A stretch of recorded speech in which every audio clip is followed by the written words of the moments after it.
Hello, everyone. Happy April. If you're watching this video, it means that you're probably curious on how to find the right clients. So today we're going to do a breakdown of three breakdowns of how to find the right clients. Now, I won't be able to sit and give you the entire playbook because every industry is going to be just a little bit different, right? But there are certain things that I have in mind that I think could help some entrepreneurs out there with finding the right clients. So here are three things that you want to let go of, okay? The first thing that you want to let go of is the focus on price. Unless your brand is wrapped around being a commodity, you want to let go of that because the commodity game is very hard to beat. You have a lot of brands out here in these industries, big corporations, smaller businesses that are playing the commodity game where they're challenging each other on prices, right? On, who has a cheaper price, who has the best deals.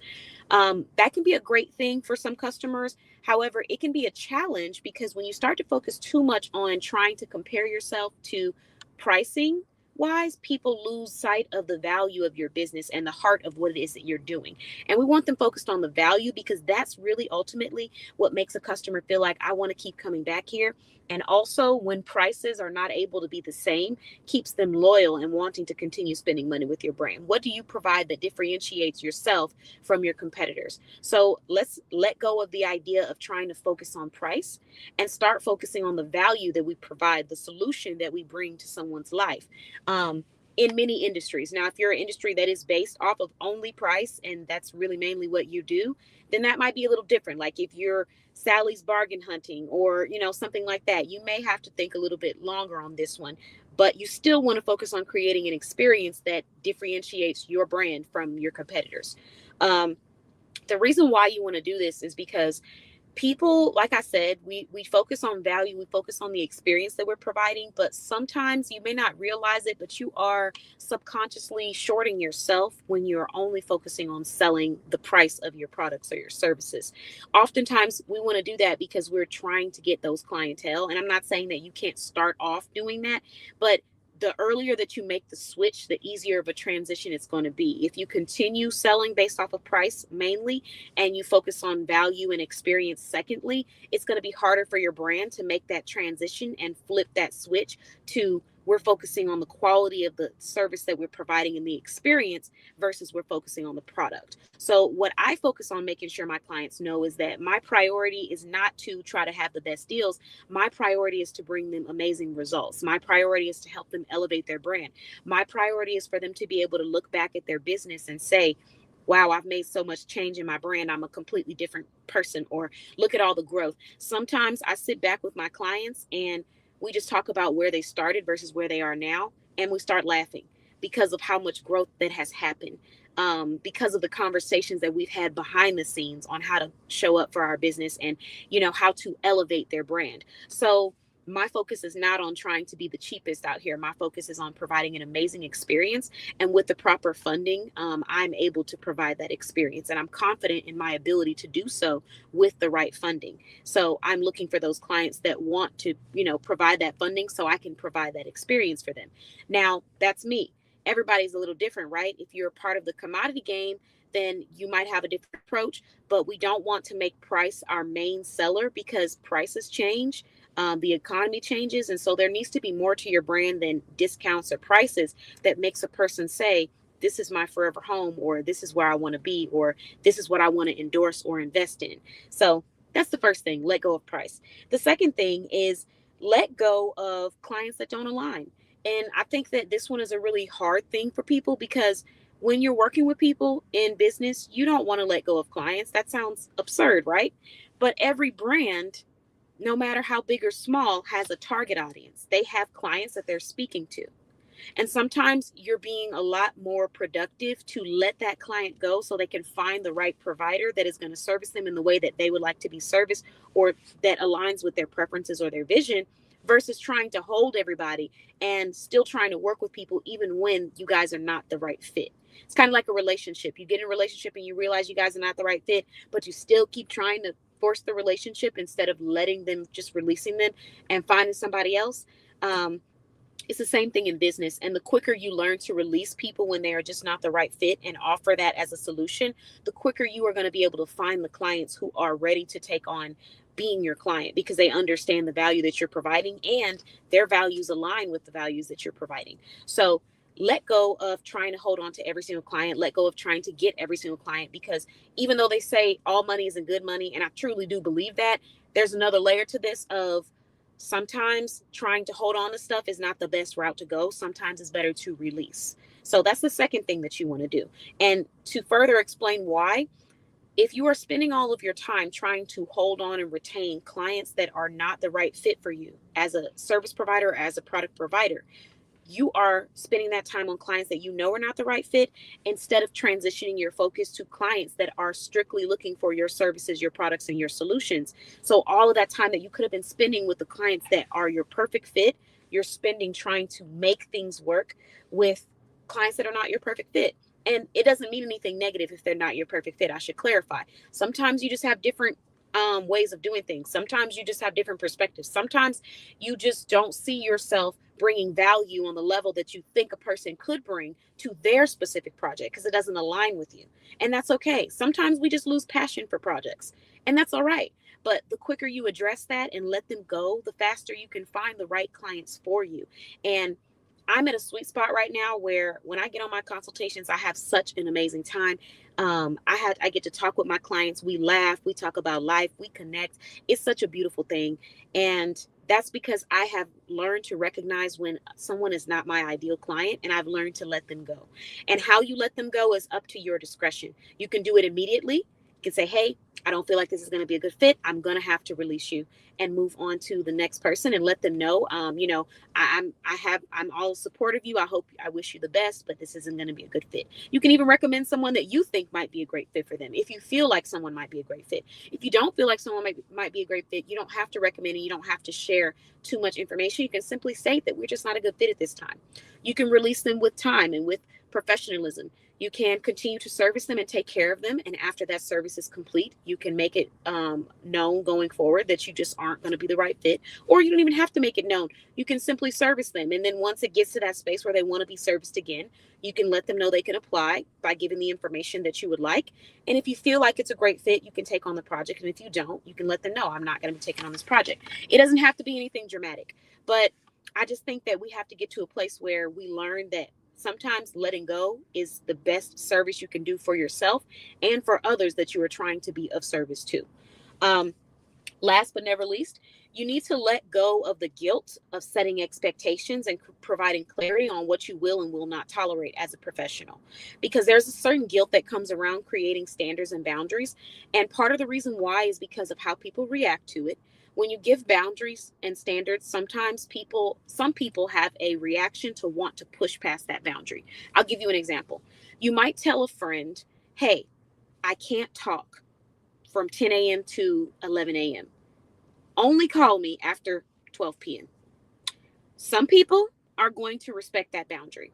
Some people are going to be itching to try to break it because they feel validated in other people doing special things for them instead of finding the validation in themselves. That is not everyone, but I've had experiences where people have told me this information and then I've got to watch it in full time. So you're going to have that one person that after you said you are not available from 10 a.m. to 11 a.m., they are still going to try to communicate with you from 10 a.m. to 11 a.m. because you said that you weren't available. Everyone is not like that, but some people are. And then when you do not show up as available, even though you already communicated, it creates a weird energy between the two of you. And you feel as if you've done something wrong, when in reality, you've expressed your boundaries. You've stated what it is that you're able to provide or not provide. And you've provided clarity. And that's all you can do. I just created a post the other day where I said, I can't be responsible for other people's perceptions of my boundaries or my standards or my expectations. I can only be responsible for reinforcing them and honoring them. What people think about it, how they react to it is not my business. That is their own business that they need to deal with on their own time, on their own personal affair. And we oftentimes want to make everybody else's problems and thoughts and opinions our problems as people, not even just as professionals. And that translates into our professionalism. That translates into our business relationships, because instead of setting a clear expectation and saying, hey, I will not tolerate X, Y, and Z because I have a program I have to stick to, we feel like, well, I'll just provide it for everybody and it's fine. We'll just do it this way. And what that does is it creates more stress for you as a service provider, especially if you know what you're doing. Because in many cases, we have service providers and product providers that know what they're doing. They know how they're doing it, and they have a system in place for a reason. But instead of trusting their system, they go against their system to try to accommodate people, when in reality, that's not what needs to be done. Accommodation isn't always a solution, especially when you're providing results for a client, because they're not focused on accommodations at the end of the day. They're focused on results. So, and what I mean by that is, if a client hires you to print some business cards, and normally you tell them, hey, the normally when I print a business card, it takes me 3 days to design it, so you'll have to wait about 3 days. And they say, well, I can't wait 3 days. I mean, there are rush services where people can pay to have something done at a faster rate because you can hire on labor to do that. But let's say you can't. And instead of you saying, well, 3 days is what I'm able to do, you say, well, okay, I can get it done in one day. So now you've gone and you've rushed to get it done in one day, right? You go back to this person after trying to get it done in one day, and you look at the work and you realize the work is not as beautiful as it could have been. So when this person takes these business cards and they go show it to their friends and their family and their clients, and they say, whoa, this looks a little wonky, what's going on? They don't care about the fact that you accommodated them. They don't care about the fact that you told them that you would have it done in one day. They care about the results. And that's where we as service providers or product providers have to take that responsibility and take ownership and grab it by the horns, because it's your business and you are the professional, and let people know what you are and are not doing in your business so that they can make the decision on if you are the right service provider for them, or if they need to go and find someone that aligns better with what their idea of getting things done is. But they don't care about the accommodations. They care about the results at the end of the day. Accommodations are a temporary band-aid, but the results at the end of the day are what speak louder than anything else. If I get the project completed and I don't get great results, or it doesn't look beautiful, or it doesn't look professional, or, it looks like it's been rushed, or it looks off, that's what I care about. And I'm going to be upset about that. But if I get beautiful results and great business cards or a great experience, guess what? I'm going to be excited about that. So don't focus on trying to be a people pleaser in business, because people pleasing has no place in any area of your life, if you ask me. But in business, it's absolutely not going to work for you. Client pleasing, taking care of the clients and taking care of the project that has been requested of you, that is extremely important. Obviously, very important. But people pleasing just to do things because you want someone to like you, liking is not going to be the focus. What needs to be the focus for you in business is providing great results, is being a beast at whatever it is that you do. That should be your focus, not people liking you. Because as a consultant, as a mentor, as a coach, I've had plenty of days where I walked into a session, and even though I was excited about that session, I'm very clear that the things that I might have to say, that person may not like or want to hear. And a lot of the clients that I work, or all of the clients that I work with, understand that I'm giving them this insight because I want to support their business and I want to support their growth. But sometimes in the moment, our emotions take over our logic thinking. So we're not responding with, well, she's saying this to me because she wants me to grow. I really appreciate this information. We're responding with defensiveness. We're responding with being upset. We're responding with taking it as an attack, instead of realizing that this is coming from a person that wants to see you succeed. So in that moment, if I was focused on people pleasing, I would say, oh, yeah, everything looks great. But in reality, everything doesn't look great. In reality, these are not the way that we do things. In reality, this is not a productive mindset to have. So I have to express that and I have to communicate that. My top priority is not having the cheapest price, and it's not people liking me. Because if everybody likes you, I'm not saying you're doing something wrong, but I would start raising eyebrows, because either somebody's lying, or I'm going to ask you, are you doing what you're wanting to do? Because usually when you are doing what you're wanting to do and you're pursuing your calling and your passion and you're doing it with intention, everybody is not going to like you, and everybody is not going to agree all the time, and that's okay. But your priority is not people liking you as a professional. Your priority is getting the job done with excellence. It's providing the service. It's giving your expertise that you have seen and you have proven does work. That's what your job is about, because at the end of the day, that client wants to be happy with the results. So I'm going to repeat one last time, 3 breakdowns on how to find the right clients. Number 1, let go of the obsession over price. Oh, I have a discount there. Let it go. Even though sometimes we want to help people, let it go. I would even recommend if you're going to do something, just do it for free as a community service and allow everybody to come as a group, but let go of the discount, deal thing, because it just doesn't work. Because when you're trying to provide a certain level of quality and you don't have the funding to do that, your vision gets lost a little bit. Because if I want to provide you with $2,000 worth of a marketing experience, but I only have $100, my vision gets lost in that. So let go of price and focus on quality. The second thing is let go of clients that don't align. If it doesn't make sense, let it go. If you don't feel like you're able to adhere to their preferences, let it go. Because it's better that you let them go so they can find someone that aligns with them than to keep trying to hold on to people that you don't feel passion for providing that product or service for, because now you're taking away from the people that you do feel passionate about providing that service for. And when you're passionate about stuff, it shows in your productivity and in your results. And when you have wonderful results, you receive wonderful reviews. And when you receive wonderful reviews, you get wonderful referrals. So you may not see it, but holding on to that client that you just know is not a great fit for you is going to hurt you more than it's going to help you, and it's going to hurt them more than it's going to help them, because why you might be releasing them might give them an opportunity to reflect on what they're really needing, or if the standards and expectations that they're setting are realistic for the funding status that they're at. I mean, these are things that we have to consider, but when we don't have that dialogue and we don't let people go, we never get there. So let go of trying to hold on to every single client, because every single client is not your client. The next thing, last but never least, create standards and expectations. Don't be afraid to create your expectations and standards for what you will and will not tolerate as a professional based off of your system, because you have to have some kind of standards. You have to have a system that you have in place, and people are either going to respect that system and you take them on, or you're going to find other people that align with that system and are okay with that system. And it starts with contracts. It starts with written communication.